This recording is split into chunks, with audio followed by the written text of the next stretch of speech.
தென்னாப்பிரிக்க நாட்டில் உள்ள உகாண்டா வனப்பகுதியில் காணப்படும் அபூர்வ வகை குரங்குகளை காரில் கடத்தி வந்த கும்பல் ஆந்திராவில் சிக்கியிருக்கின்றன. குரங்குகளை கடத்திய கும்பலின் அதிர்ச்சி பின்னணி என்ன? ஆந்திர மாநிலம் ஸ்ரீகாக்குளம் மாவட்டம் தெக்கலி வனப்பகுதியில் வனத்துறையினர் வாகன சோதனையில் ஈடுபட்டிருந்தனர். அப்போது போலீசாரை கண்டதும் அதிவேகத்தில் சென்ற காரை தடுத்து நிறுத்தி சோதனை மேற்கொண்டனர். அதில் தென்னாப்பிரிக்க நாடான உகாண்டா வனப்பகுதியில் காணப்படும் அபூர்வ வகை குரங்குகள் காரில் இருந்தது கண்டுபிடிக்கப்பட்டது. எல்ஹாஸ்ட் வகையைச் சேர்ந்த ஒரு ஆண் ஒரு பெண் என 2 குரங்குகள் இருந்துள்ளன.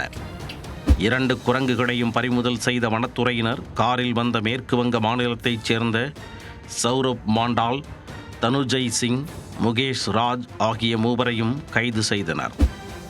தொடர்ந்து அவர்களிடம் நடத்தப்பட்ட விசாரணைக்கு பின்னர் மூவரையும் இச்சாவரம் நீதிமன்றத்தில் ஆஜர்படுத்தி சிறையில் அடைத்தனர்.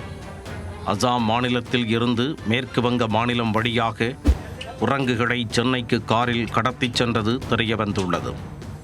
குரங்கை எதற்காக கடத்திச் சென்றார்கள், பிடிபட்டவர்களின் பின்னணியில் இருப்பவர்கள் யார் என்பன உள்ளிட்ட கோணத்தில் அதிகாரிகள் விசாரணை மேற்கொண்டு வருகின்றனர்.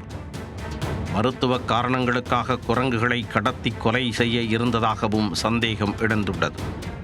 கைப்பற்றப்பட்ட குரங்குகளை அதிகாரிகள் அவற்றை கசுஹிபுக்கா வன அலுவலகத்தில் தற்போது பாதுகாப்பாக வைத்துள்ளனர். உயர் அதிகாரிகளிடம் ஆலோசனை நடத்தி அவற்றை அடுத்து எங்கு கொண்டு செல்வது என்று அதிகாரிகள் முடிவு செய்ய உள்ளனர்.